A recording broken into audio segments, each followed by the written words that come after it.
Good morning, dear children. I hope you all are fine. So, dear children, today we will start to discuss chapter 10, and the chapter name is Kathmandu, and its writer is Bikram Seth. So, dear children, in this chapter we will read about the description of Kathmandu. I hope and each and every student know that the Kathmandu is the capital of Nepal. Kathmandu क्या है? नेपाल की capital है. So let's begin this chapter, and the summary of this chapter is two famous temples. यहाँ सबसे पहले writer ने हमें काठमांडू में सिचुएटेड जो टू फेमस टेम्पल्स हैं उनके बारे में डिस्क्रिप्शन दिया है. Kathmandu gives a beautiful description of two famous temples of that city, Pashupatinath temple and the Bodhnath stupa, known as the Buddhist shrine of Kathmandu. So dear children, इसमें सबसे पहले काठमांडू में जो दो बहुत खूबसूरत फेमस टेम्पल्स हैं उस शहर के, उनका डिस्क्रिप्शंस मिलता है, और वो कौन से हैं? पशुपतिनाथ मंदिर and the Boudhanath stupa. Known as the Buddhist shrine of Kathmandu. Shrine means holy place. Means जो कि काठमांडू में बुद्ध लोगों का होली प्लेस है, उसके नाम से जाना जाता है बौद्धनाथ स्तूप. The author visits Pashupati Nath temple. अब क्या है, पहले ऑथर कहाँ जाता है घूमने? पहले ऑथर जो हैं वो पशुपति नाथ टेम्पल घूमने जाते हैं. Having hired a cheap room in the center of Kathmandu, the author visits the Pashupati Nath temple. सबसे पहले ऑथर जब काठमांडू में पहुंचते हैं तो वो काठमांडू के बिल्कुल सेंटर में, बिल्कुल बीचों बीच में एक बहुत ही चीप मीन्स सस्ता सा रूम जो है वो हायर करते हैं, रेंट पे लेते हैं. उसके बाद ऑथर जो हैं वो पशुपतिनाथ के मंदिर विजिट करने जाते हैं.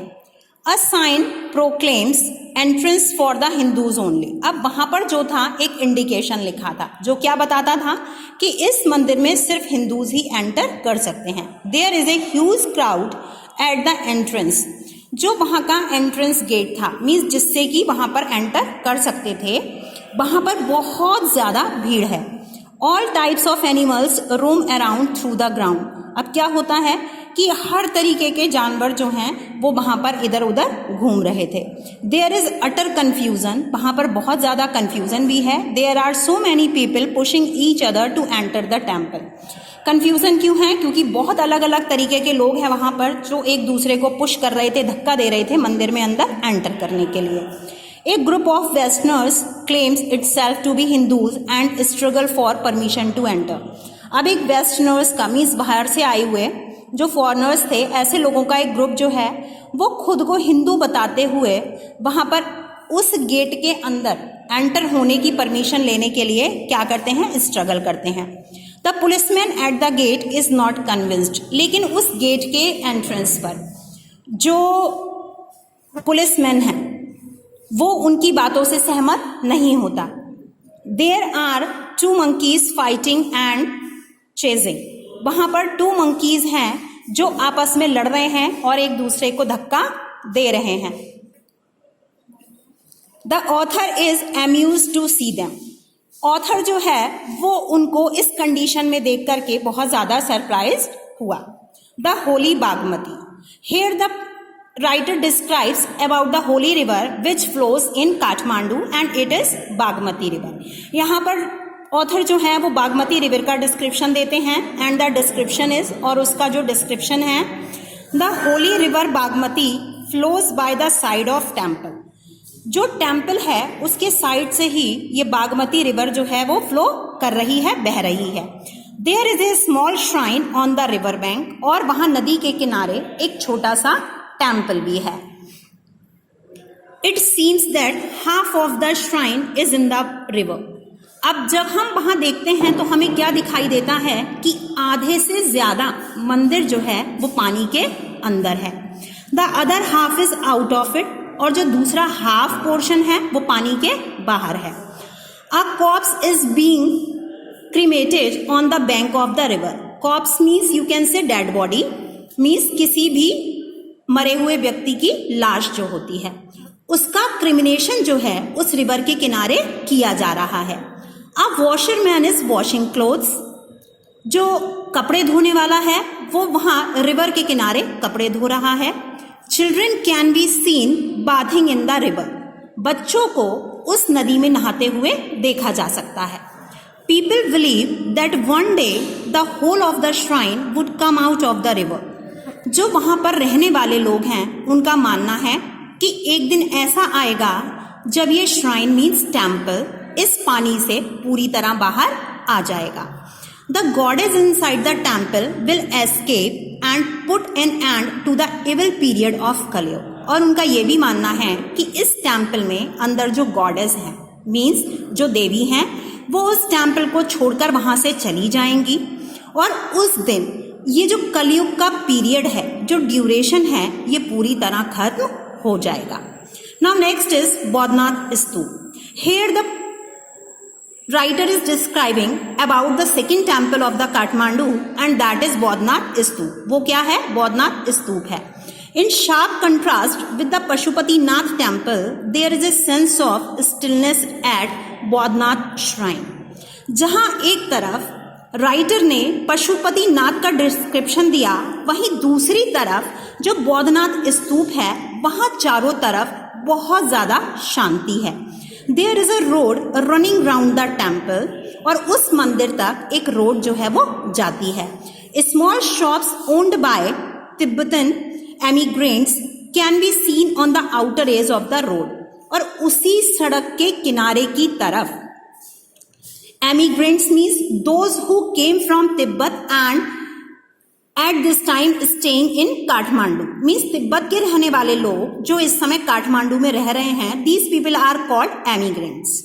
ऐसे प्रवासी तिब्बतियन जो हैं उन्होंने उस रोड के किनारे पर अपनी कुछ दुकानें जो हैं वो खोल रखी हैं।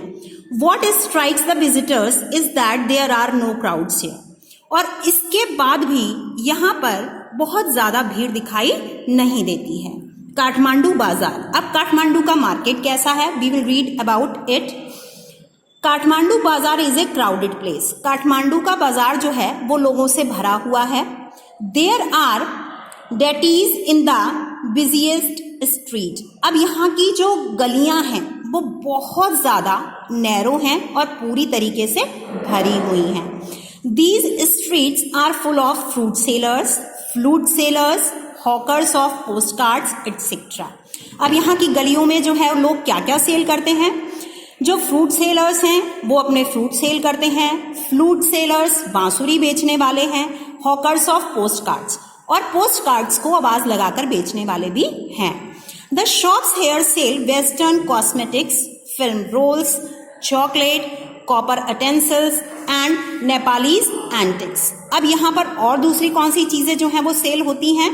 यहाँ की शॉप्स पर आप वेस्टर्न कॉस्मेटिक्स देख सकते हैं, फिल्म की रोल्स मिल जाते हैं, मीन्स जो हम कैमरे के अंदर रोल्स डालते हैं, चॉकलेट मिल जाएंगी, कॉपर अटेंसिल्स कॉपर के बर्तन मिलेंगे, एंड नेपालीज एंटीक्स, और जो नेपाल के बहुत ही ज़्यादा फेमस एंटीक्स हैं वो भी आपको यहाँ देखने मिल जाएंगे, या इस मार्केट में ये सारी चीज़ें सेल होती हैं। Car horns play and film songs blare out from the radios. अब क्या होता है, इस रोड पर आपको कार के हॉर्न्स की आवाज़ें बहुत ज़्यादा सुनाई देती हैं, फिल्म के सॉन्ग सुनाई देते हैं जो कि रेडियो पर बहुत तेज आवाज़ में बजते हैं।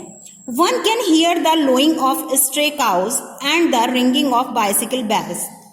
और यहाँ पर स्ट्रे काउज मीन्स जो आवारा गाय होती हैं, उन गाय जो काउज हैं उनकी आवाज़ें भी सुनाई दे सकती हैं, और उसके साथ साथ बाइसिकल्स की बेल मीन्स जो साइकिल की घंटियां हैं उसकी आवाज़ भी सुनाई देती है।